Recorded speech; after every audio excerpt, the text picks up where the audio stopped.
Actually അവിടെ നിന്ന് ഒരു ലേഡി വരുന്നുണ്ടായിരുന്നു. ആക്ച്വലി ഒരു മീൻസ് നമ്മൾ സ്റ്റാഫ് അല്ലാണ്ട് ഒരു പബ്ലിക് ഇവരുണ്ടായിരുന്നു. അപ്പോൾ അവർ സേവ് ചെയ്യാൻ വേണ്ടിയിട്ടാണ് ഞാൻ അങ്ങോട്ടേക്ക് ഓടിയത്. അവർ എങ്ങനെയെങ്കിലും കൊണ്ടുവരാമെന്നുള്ളത്. പക്ഷേ അവർ ആ ഫോഴ്സിൽ തന്നെ നമ്മുടെ കൂടെ തന്നെ പോന്നു. എന്നെ അപ്പുറത്ത് ആ മതിലിൽ അങ്ങോട്ടേക്ക് എടുത്ത് മറിച്ചിടുകയും ചെയ്തു. അതിൻ്റെ ഒപ്പം തന്നെ അതിനുശേഷമാണ് പിന്നെ ഞാൻ അവിടെ നിന്ന് മണ്ണിൻ്റെ അടിയിൽ നിന്ന് എഴുന്നേറ്റ് വരിക ചെയ്ത്. മണ്ണിൻ്റെ അടി മീൻസ് എൻ്റെ തല മാത്രം പുറത്തും ബാക്കിയെല്ലാം മണ്ണിൽ അടിയിലായി പോയായിരുന്നു. അതിനുശേഷം അവിടെ നിന്ന് എഴുന്നേറ്റ് വന്നിട്ടാണ് പിന്നെ ബാക്കിയുള്ള രണ്ടുപേരെ സേവ് ചെയ്യാൻ പറ്റിയത്. ആ സമയത്ത് അവിടെ എത്ര പേരുണ്ടായിരുന്നു? കൗണ്ട് എത്ര പേരുണ്ടാവും നമുക്ക് അറിയില്ല. എനിക്ക് മീൻസ് റോഡിലുണ്ടായിരുന്ന ഒരു 10-15 പേരുണ്ട്. മീൻസ് അത്രയേ ഉള്ളൂ. എൻ്റെ കൂടെ ഉണ്ടായിരുന്നു. മീൻസ് എൻ്റെ പുറകെ ഒരു 3-4 പേരുണ്ടായിരുന്നു. അവരാണ് ഇങ്ങോട്ടേക്ക് തെറിച്ച് വന്നേക്കുന്നത്. എൻ്റെ പുറകെ തന്നെ ആ വീഡിയോയിൽ കാണാൻ പറ്റും. മീൻസ് പാലത്തിൻ്റെ മേലേക്കൂടെ വന്നേക്കുന്നത്. പിന്നെ ഒരു പബ്ലിക് ഉണ്ടായിരുന്നത്, ഒരു ലേഡി ഉണ്ടായിരുന്നു, എൻ്റെ ഹസ്ബൻഡ് ഉണ്ടായിരുന്നു. അവരാണ് വണ്ടിയുടെ മീൻസ് വാട്ടർ ടാങ്കിൻ്റെ അടിയിൽക്കൂടെ വന്നേക്കുന്നത്. അവർ വൈറ്റ് ഇതുള്ളത്. പിന്നെ ഉള്ളതെന്ന് വെച്ചിട്ടുണ്ടെങ്കിൽ എൻ്റെ കൂടെ ഞാൻ അങ്ങോട്ടേക്ക് തിരിച്ച് ആ ഹോട്ടലിൽ നിന്ന് പോകാനുള്ള കാരണം വെച്ചിട്ടുണ്ടെങ്കിൽ ചായ കുടിച്ചിട്ട് പൈസ റിട്ടേൺ കൊടുക്കാൻ വേണ്ടിയിട്ടായിരുന്നു. അപ്പോൾ എൻ്റെ കൂടെ തന്നെ എൻ്റെ പ്രോജക്റ്റ് കൺസ്ട്രക്ഷൻ മാനേജർ ഉണ്ടായിരുന്നു. ഞങ്ങൾ രണ്ടുപേരും കൂടിയാണ് ചായ കുടിക്കാൻ വന്നത്. അപ്പോൾ ഫസ്റ്റ് മേളിൽ ഇടിഞ്ഞ് കഴിയുമ്പോഴത്തേനും ജസ്റ്റ് അലോട്ട് ചെയ്യാൻ വേണ്ടിയിട്ടാണ് ഞാൻ സെക്യൂരിറ്റി ക്യാബിൻ്റെ അങ്ങോട്ടേക്ക് പോയതിന് ശേഷമാണ് അപ്പോൾ ഒന്നര ഓർത്തപ്പോൾ പൈസ കൊടുത്തില്ലല്ലോ, തിരിച്ച് ഇങ്ങോട്ടേക്ക് വന്നു. അപ്പോൾ തന്നെ സാറിന് എടുത്തോളം സാർ അങ്ങോട്ടേക്ക് പോയിട്ട് നോക്കിക്കോളാൻ പറഞ്ഞു. ആ സമയത്താണ് മൊത്തത്തിൽ ഇടിയുന്നത്. എൻ്റെ കൺസ്ട്രക്ഷൻ മാനേജർ ഉണ്ടായിരുന്നു. അതിൻ്റെ കൂടെ തന്നെ അസിസ്റ്റൻറ്റ് എഞ്ചിനീയേഴ്സിൻ്റെ ഇവരെല്ലാം മിസ്സിംഗ് ആണ്. ഇവരെ കിട്ടിയിട്ടില്ല. ആ ചായക്കടയിൽ ഒരു 15 പേരെങ്ങാനും ഉണ്ടായിരുന്നു ആ സമയത്ത്. ഇല്ലില്ല, ചായക്കടയിൽ 15 പേരൊന്നും ഉണ്ട്.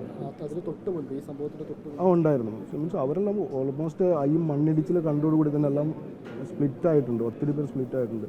പിന്നെ വേറെ കുറച്ചുകൂടി എൻ്റെ വെച്ചിട്ടുണ്ടെങ്കിൽ മണ്ണിടിച്ചിൽ തുടങ്ങി കഴിയുമ്പോൾ നമ്മുടെ ഓഫീസ് സെക്ഷൻ ഇരിക്കുന്നത് മേളിലാണ്, മീനാക്ഷി എസ്റ്റേറ്റിൻ്റെ ആ ഭാഗത്തേക്കാണ്. അപ്പോൾ അങ്ങോട്ടേക്കും ഒത്തിരി പേര് ഓടി കയറിയിട്ടുണ്ട്. അതാണ് സംഭവിച്ചത്. വെള്ളമല്ല ശരിക്കും വന്നേക്കുന്നത്. ജസ്റ്റ് ഉരുൾപൊട്ടലല്ല അത് ജസ്റ്റ് മണ്ണിടിഞ്ഞേക്കണത്. ഉരുൾപൊട്ടുക എന്നുള്ളത് വെള്ളം ലോഗിങ് ചെയ്തിരിക്കുന്ന ഭാഗമാണ് ഉരുൾപൊട്ടുക എന്നുള്ളത്. ഇത് വന്നിട്ടുണ്ടെങ്കിൽ മലയിലുള്ള വെള്ളം അടിക്കടെ ഒലിച്ചിറങ്ങി പാറയ്ക്കട നമ്മുടെ തുരങ്കം മുഖത്തേക്ക് വരുന്ന പാറയുണ്ട്. ആ പാറയ്ക്ക് വരുന്ന ഭാഗം നമ്മളത് തുരങ്കമുഖം ഉണ്ടാക്കാൻ വേണ്ടി എടുത്തേക്കുന്ന ഭാഗത്തേക്ക് ഒലിച്ചിറങ്ങി വരുമ്പോൾ മേളിലുള്ള മണ്ണ് കനം കൂടുതലല്ല. അപ്പോൾ അടിയിലുള്ള ഉറവ മൂലം അത് ഇരുന്നേക്കണത്. എല്ലാം ഇടിഞ്ഞേക്കുന്നത് ഓൺലി ലെഫ്റ്റ് സൈഡിൽ മാത്രമേ. അത് ലെഫ്റ്റ് സൈഡിലാണ്. നമ്മളിപ്പോൾ തുരമ്പം ഫോറസ്റ്റ് ഏരിയയിൽ അങ്ങോട്ടേക്ക് പോകുന്നത്. എന്നുവെച്ചാൽ അത് ജസ്റ്റ് കുറച്ചുണ്ടായിരുന്നുള്ളൂ. ആ ഒരു ഭാഗം അങ്ങനെയാണ് വന്നത്. പക്ഷെ പെട്ടെന്ന് ഇരിക്കുന്ന ഒട്ടും പ്രതീക്ഷ ഉണ്ടായിരുന്നില്ല. നമ്മൾ ചിന്തിക്കാത്ത ഭാഗത്താണ്. അതായത് എല്ലാവരും വിചാരിച്ചുകൊണ്ടിരിക്കുന്നത് എടുത്തിട്ട മണ്ണിട്ടേക്കുന്ന ഭാഗത്തു നിന്നാണ് ഇടിച്ചിലുണ്ടായിരിക്കുന്നത്. പക്ഷെ അവിടെയല്ല ഇടിച്ചിലുണ്ടായിരിക്കുന്നത്. അത് സേഫ് സോണാണ്. ഇത് നമ്മൾ പ്രെഡിക്റ്റ് ചെയ്യാത്തൊരു ഏരിയയാണ്. നമ്മൾ ചിന്തിക്കാത്തൊരു ഏരിയയാണ് ലെഫ്റ്റ് സൈഡിൽ. അത് ഫോറസ്റ്റ് ഏരിയയാണ്. അവിടെ നിന്നാണ് ഇടിഞ്ഞേക്കുന്നത്.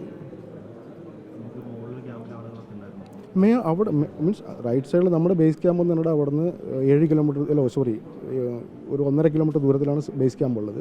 അതല്ലാണ്ട് വർക്കേഴ്സ് താമസിക്കാൻ വേണ്ടിയിട്ട് കുറച്ചുള്ളതെന്ന് വെച്ചാൽ അവിടെ നിന്ന് ഒരു 500 മീറ്റർ ദൂരത്തിലാണുള്ളത്.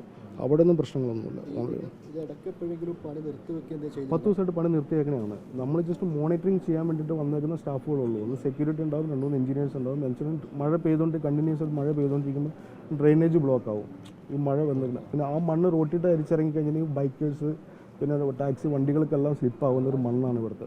അപ്പോൾ അതൊക്കെ ക്ലീൻ ചെയ്യുക, പബ്ലിക്കിന് യാതൊരു പ്രശ്നം ഉണ്ടാകാത്ത രീതിയിൽ കൊണ്ടുപോവുക.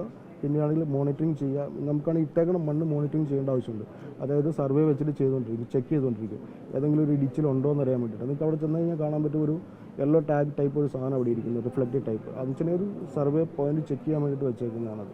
അവിടെയില്ലേ പഞ്ചായത്തിലെ ആളുകളൊക്കെ പറയുന്നത് അവിടെ പുഴയിലൂടെ ഈ മണ്ണ് ഒലിച്ചു വന്നിരുന്നു, വീടുകളിലേക്ക് എത്തിയിരുന്നു എന്ന് പറഞ്ഞിരുന്നു. പുഴയിലൂടെ ഇല്ലല്ല, ആക്ച്വലി കലങ്ങി വെള്ളം പോകുന്നുണ്ടായിരുന്നു. മീൻസ് അത് ആക്ച്വലി നമ്മൾ ഒരിക്കലും വെള്ളത്തിന് നമുക്ക് തടഞ്ഞു നിർത്താൻ പറ്റില്ല. അപ്പോൾ അതുകൊണ്ട് മണ്ണ് പോയിട്ടില്ല, കലങ്ങി വെള്ളം പോയിട്ടുണ്ട്. അവർക്ക് കുടിവെള്ളത്തിന് ബുദ്ധിമുട്ടുണ്ടായിരുന്നു. ആ സമയത്ത് നമ്മൾ അങ്ങോട്ടേക്ക് കുടിവെള്ളം അറേഞ്ച് ചെയ്ത് ടാങ്കറിൽ അറേഞ്ച് ചെയ്ത് കൊടുത്തിട്ടുണ്ടായിരുന്നു. പഞ്ചായത്ത് മെമ്പർ എല്ലാം അവരെ സംയുക്തമായ തീരുമാനം മൂലമാണ് അങ്ങനെ ചെയ്തായിരുന്നു. എടുത്തിട്ട മണ്ണ് നീക്കം ചെയ്യണമെന്നുള്ള റിപ്പോർട്ട് തന്നിരുന്നോ? റിപ്പോർട്ടായിട്ട് നമുക്ക് മീൻസ് മീറ്റിംഗ് ഉണ്ടായിരുന്നു. ജസ്റ്റ് 10-ാം തീയതി റിപ്പോർട്ടായിട്ട് പറഞ്ഞിട്ടുണ്ടായിരുന്നു. നമ്മൾ ADM-ൻ്റെ ഇൻസ്ട്രക്ഷൻ ഉണ്ടായിരുന്നു. നമ്മൾ പോയിട്ട് ഏരിയ കണ്ടെത്തണം എന്ന് പറഞ്ഞിട്ട്. നമുക്ക് മേപ്പാടി മുതൽ ചൂരൽമല ഏരിയ ഇല്ല. പിന്നെ നിയർ ബൈ എന്ന് പറയുമ്പോഴത്തേനും ഒരു 7 ഏക്കർ എന്ന് പറയുന്നത് നമ്മൾ ബേസ് ക്യാമ്പിൻ്റെ അടുത്താണ്. പക്ഷേ അവിടെ ഓൾമോസ്റ്റ് ഫുൾഫില്ലായി. മണ്ണിടാൻ സ്ഥലമില്ലാത്തതുകൊണ്ടാണോ മാറ്റാതിരുന്നത്? മണ്ണിടുന്ന സ്ഥലം അവരെല്ലാം കൂടി ഞങ്ങൾ വില്ലേജ് ഓഫീസറെല്ലാം കൂടി ചേർന്നിട്ട് സ്ഥലം ലൊക്കേറ്റ് ചെയ്തിട്ടുണ്ടായിരുന്നു. അതിൻ്റെ 10-ാം തീയതി മീറ്റിംഗ് ഉണ്ട്. അതിന് ശേഷം മാത്രമാണ് നമുക്കിത് മാറ്റാൻ പറ്റുമായിരുന്നത്. അപ്പോൾ അതാണ് സംഭവിച്ചേക്കുന്നത്. അല്ല, അവർക്ക് മഴ നമുക്ക് ഈ ഒരു 2 ദിവസം കൊണ്ടാണ് ഇത്രയും മഴ ഉണ്ടായിരിക്കണേ. അതിന് മുമ്പ് മഴ ഉണ്ടായിരുന്നില്ല. വന്ന് ചാറി പോകാമെന്നല്ലാണ്ട് വന്ന് പ്രശ്നം ഉണ്ടായിരുന്നില്ല. പക്ഷേ ഈ 2 ദിവസം വന്നേക്കുന്ന മഴ എന്ന് പറഞ്ഞാൽ നമുക്ക് അൺകൺട്രോൾഡാണ്. രാവിലെ അതുപോലെ തന്നെയായിരുന്നു, നല്ല മഴയായിരുന്നു. അപ്പോൾ ഡ്രെയിനേജ് മൊത്തം ഫുൾഫില്ലായി. പിന്നെ അതുപോലെ തന്നെ നമുക്ക് ഇട്ട മണ്ണ് എല്ലാം കവർ ചെയ്തേക്കണം, ടർപ്പോളിൻ ഷീറ്റ് വെച്ച് മൊത്തം മൂടിയിട്ടേക്കണത്. അതുകൊണ്ട് അതിനകത്തേക്ക് വെള്ളം ഇറങ്ങി ചെന്നിട്ട് അത് ഇടിഞ്ഞ് വരാൻ ഒരിതില്ല, നല്ല സപ്പോർട്ടീവായിട്ടാണ് അത് ഇരിക്കുന്നത്. മീൻസ് നമ്മൾ ഇടുന്ന മണ്ണ് കോമ്പാക്ട് ചെയ്തിട്ടാണ് ടോപ്പ് ഹൈറ്റ് ചെയ്തേക്കുന്നത്. അതുകൊണ്ട് പ്രശ്നം ഉണ്ടാവില്ല അതിൽ.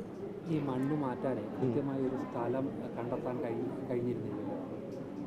നമുക്ക് സ്ഥലം കണ്ടെത്തിയിട്ടുണ്ട്, പക്ഷേ ആണെങ്കിൽ അങ്ങോട്ടേക്ക് നമുക്ക് ഈ സമയത്ത് ട്രാൻസ്പോർട്ടിങ് നടക്കില്ല. വെച്ചാൽ മഴ തുടങ്ങിയ സമയത്ത് നമുക്ക് സ്ലഷ് റോഡിലേക്കാവും. അപ്പോൾ അതും നമുക്കൊരു ബുദ്ധിമുട്ടാണ്. വെച്ചാൽ മെഷീനറീസ് എല്ലാം പുറത്തേക്ക് ഇറക്കണം, റോഡിലേക്ക് ഇറക്കണം. അതും പബ്ലിക്കിന് ഇഷ്യൂസ് ഉണ്ടാവും. പിന്നെ ടൂറിസ്റ്റ് വരുന്ന സമയമായിരുന്നു. ഇതെല്ലാം നമുക്ക് നോക്കണം. നമ്മൾ കുറച്ച് മേളിലേക്കാണ്, തൊള്ളരങ്ങണ്ടി നമ്മുടെ ബേസ് ക്യാമ്പിൻ്റെ ഏരിയ തന്നെയാണ്, നിയർ ബൈ തന്നെയാണ്. ജസ്റ്റ് ഇന്നലെ ഡ്യൂട്ടിക്ക് ഉണ്ടായിരുന്നു, എനിക്ക് കറക്റ്റായിട്ട് അറിയില്ല. മീൻസ് ഞാൻ പഞ്ച് ചെയ്ത് എനിക്കാണെങ്കിൽ അവിടുത്തെ മഴ സമയത്ത് എനിക്കൊരു മീറ്റിംഗ് ഉണ്ടായിരുന്നു, KRSL സ്റ്റാഫ് വന്നിട്ടുണ്ടായിരുന്നു. അപ്പോൾ അതിൻ്റെ ഞങ്ങൾ കുറച്ച് മീറ്റിംഗ് ഉണ്ടായിരുന്നു. അതിനുശേഷം അവർ പോയതിനു ശേഷമാണ് ഞങ്ങൾ ചായ കുടിക്കാൻ ഇറങ്ങിയത്. മീൻസ് മെയിൻ ഗേറ്റിൻ്റെ അവിടെ വെച്ചിട്ടായിരുന്നു, ഉള്ളിട്ട് പോകുക, അല്ലാണ്ട് ഈ സൈഡിൻ്റെ ഉള്ളിട്ട് പോകുന്നില്ല, റോഡ് സൈഡിൽ മീൻസ് സെക്യൂരിറ്റി ക്യാബിൻ്റെ അവിടെ വെച്ചിട്ടായിരുന്നു.